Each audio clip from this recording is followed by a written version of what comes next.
Objects of desire. The sort of stuff that you dream of. The New Inventors, tonight on Australia Network. Tuesday. Do you guys want to see some cats? They're big. Good boy, there you go. They're cute. You sit here very early in the morning for your first feed. And they're endangered. Wow, this is just like in the wild. Experience the excitement of the big cats. The Lion Man. Tuesday.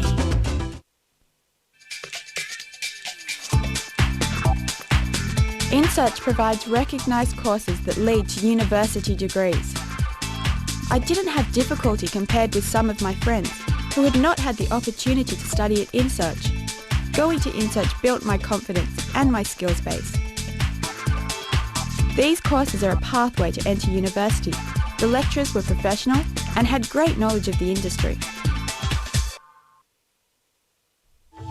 Wednesday. Things are changing and it's a nice change. Enter the world of India's education system. It was great, look at this, it's great. Follow their highs and lows. Mom, no mom. Their hopes and dreams. Like, big hug. It's India's next generation. It is survival of the fittest.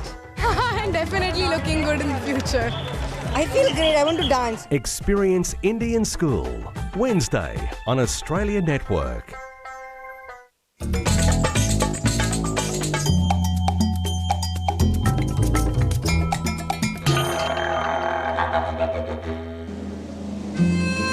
When the paddle steamer Albury arrived here in 1856 from Adelaide, the local settlers thought a new age had dawned and a mighty fleet of Murray River boats would bear them to prosperity. There seemed to be room for optimism. The Murray River system, including the Murrumbidgee and the Darling, was one of the world's longest. It drained 1/6 of a mighty continent. It was and is our greatest river, our centre of myth and legend, our Mississippi or Amazon.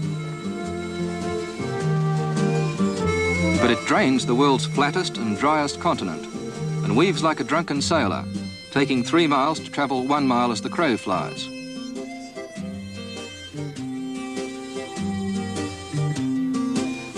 Compared to the flow of the Amazon, the Murray is a gutter. Water from Albury takes 3 months to reach the sea. So it's not the most ideal river for navigation. And yet the Murray was the scene of a great shipping enterprise that developed huge tracts of country. For half a century, it was our major inland highway. The wool that made the country rich went to market by water. Barges like these could carry 2,000 bales of wool. And not just wool. They'd take away half a goods train's load of wheat. And they'd bring back anything from beer to Bibles, soap to circuses. The riverboat trade is what fascinates me most about the Murray. I think it was the most colourful era in our history. But you don't know what you've got till it's gone. These scenes are from the 1920s, but they're hard to believe now. The Murray River always presented problems as a navigation channel because of its slow and unreliable flow of water. But the major problem was an accident of history. The river had the bad luck to be a border between two colonies determined to pinch each other's revenue. And a great deal of revenue once flowed along the Murray. From the 1860s to the 1890s, Echuca was Victoria's second port after Melbourne and the biggest river port in Australia. About 200 paddle steamers a year unloaded their freight at this wharf, 5 times longer than it is now, and into the railway carriages that sped them through Bendigo to Melbourne. Echuca was spoken of freely as the Chicago of the South, even as the possible capital of a federated Australia. They were heady days, but Echuca had solid grounds for its ambitions. The port was sending away up to 100,000 bales of wool a year. This great wharf, 3 decks high and 3/4 of a mile long, had powerful hydraulic cranes, huge storage sheds, and hundreds of wharf labourers. Goods worth nearly $5 million were sent away to Melbourne by steam trains. But they signalled the death of the steamboats.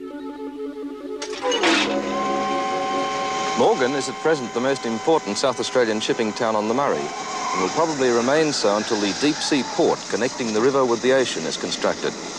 Over its long and fine wharf, which is equipped with Elswick hydraulic cranes, Many thousands of tons of wool, wheat, dried and fresh fruits, and general produce and goods to and from the railways pass annually.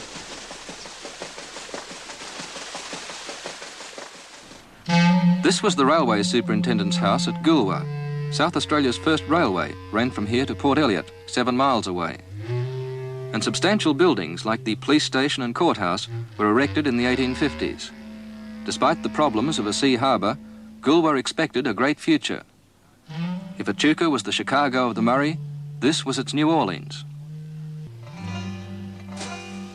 One of the few Mississippi-style stern-wheelers that ever sailed on the Murray was the Captain Sturt.